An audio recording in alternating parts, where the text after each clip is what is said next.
Hey, what's up? Welcome to my channel. My name is Erica Lulakwa, and Erica Lulakwa is my official channel for music. If you've been following me, I'm a musician. So I'm a singer, I'm a teacher, I'm a producer, everything music that I am. So if you want to hear about my music, please visit Erica Lulakwa at Erica Lulakwa. That's my musical channel. And this here is about talking about different topics in life. So you want to hear about any topics from me, this is the channel to visit. And if you want to hear about music from me, visit Erica Lulakwa. I hope you're all doing well. So today I'm going to talk about a few of the many things, many great things that happened to me in 2025 this year. And one of them actually came from a question that one of my fans asked me. And the question was, there've been so many questions, but one of them stood out. And at that time, there are some few incidents that happened that involved police. So this one fan asked me, Erica, how are the police in your area? And I said, oh, beautiful, beautiful, good question. So a few months ago, I was taking my daughter to school, and I'm rushing in the morning. And as we are driving, I'm like, oh my goodness, today there's so much traffic. The roads are jammed. I'm like, today we may not make it, because I don't like being late in the morning. I want to get my daughter to school early. So anyways, we're on the road and we're driving, and by the time we get there, so the bell rings at, school starts at 8:30, and then there's two gates. So the car line gate closes at 8:25, and then the main gate closes at 8:30.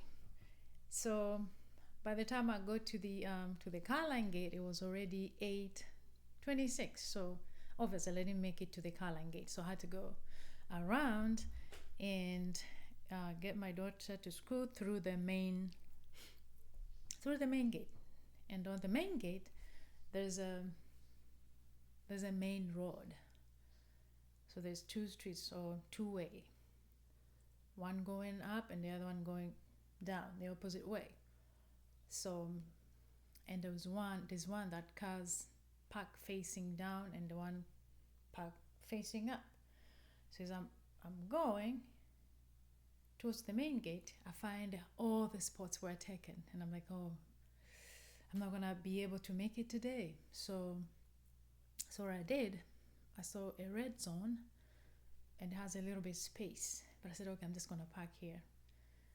Okay, little had I known that there was a police coming by, but the police came as I was getting back. So I parked my car the opposite of the way that I'm supposed to park it facing up, but I parked it facing down, so the opposite. So I park, put my blinders on, my blinking light. So we cross. I take my daughter. We make it to the main gate. She was on time, 8:28. That was like 8:28. Yeah. So she went to class, and I came back, got in my car. So as I'm crossing, now I get in my car and I'm starting now to get on the road to head home. As I'm crossing the double yellow lines, the police tape. I was like, shoot. Anyways, I keep driving and I find an open space. I park. The police officer comes and says, hey mom, do you know why I stopped you? I was like, yes, I crossed the double yellow lines. It's like, yes, that one too, but you parked illegally. You parked illegally. I was like, yes, yes, I did, officer.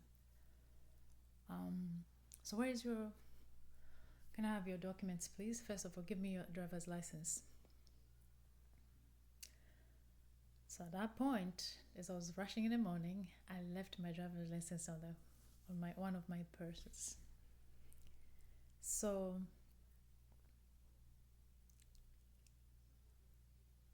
I tell him I don't think I have it.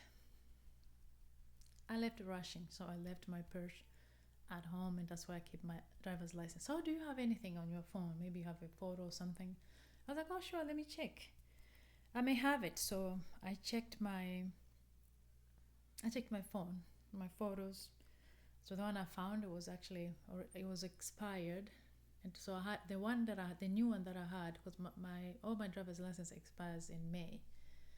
So I already have my new one, but I didn't carry it with me. It was in the purse. So I take the phone. I'm like, officer, this is the only one I have here. Okay, oh, this has expired. Okay, so show me your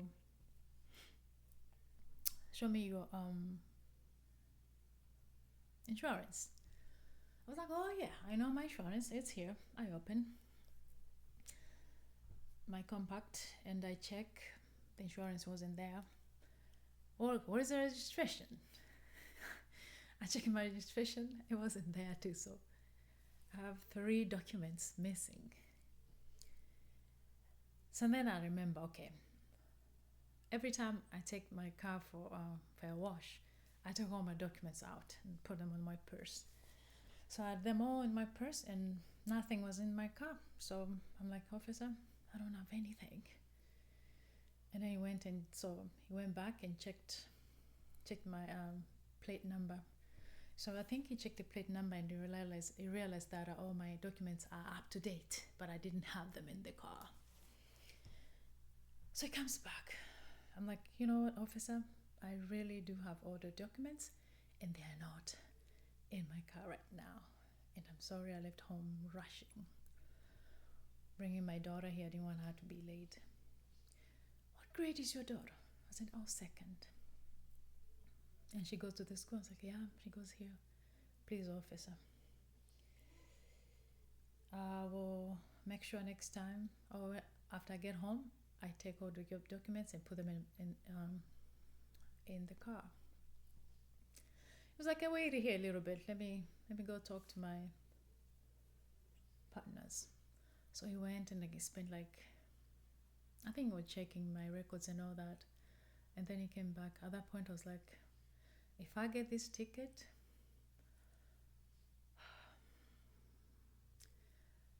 I don't know how I'm going to feel. I know it's my fault, and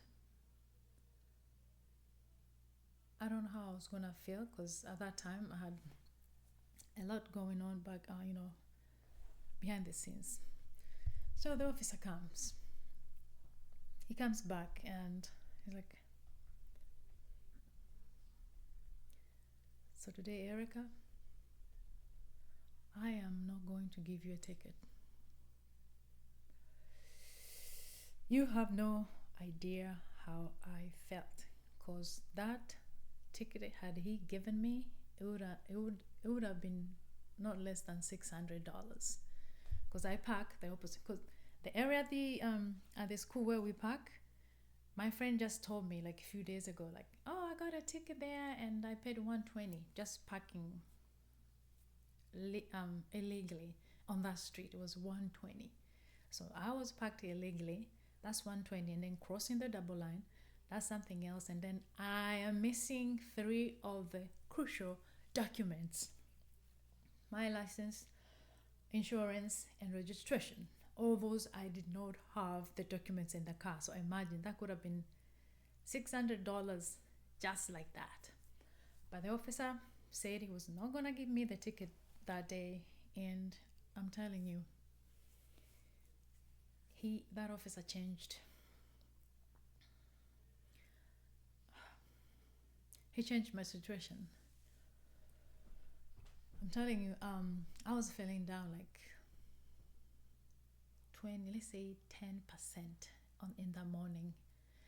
Had the officer given me the ticket, I think I would have been like, I would have hit the bottom of my not feeling well on that day, even on that month, even on this year. But him not giving me that ticket, like, it changed everything. Like, I felt like the world, I've been born again. Like, I was so lucky that the angel came to me and told me, Erica, you're alive. So one lesson I got from that was,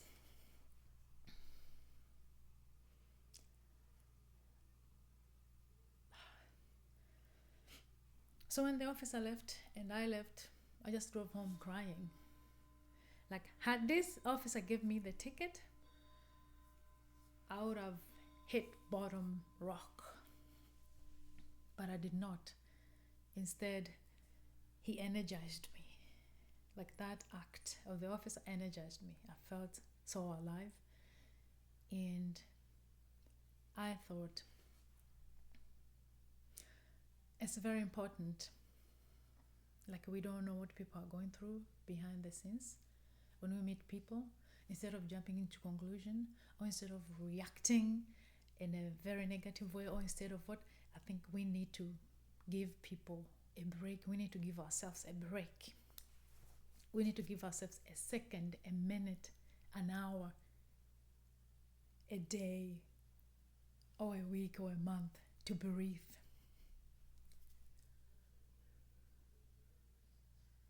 Yeah, that day taught me a very big lesson that I'm going to be using in my life. That I need to give people a room to breathe. Even if it's just for a second, a minute, an hour, a day, or two, or a week, or a month, or just give people a room to breathe. It will improve whatever it is they're going through at that time. I believe so. That officer helped me. Big deal. Like, everything changed just like that. If the world was going that way, then it kept like, it started going very calmly and very slow. So that's what I learned, and I would like you to learn, and also I would like you to appreciate small things that people do for us. So that's it for today, and thank you for being with me, and come back for more. Thank you.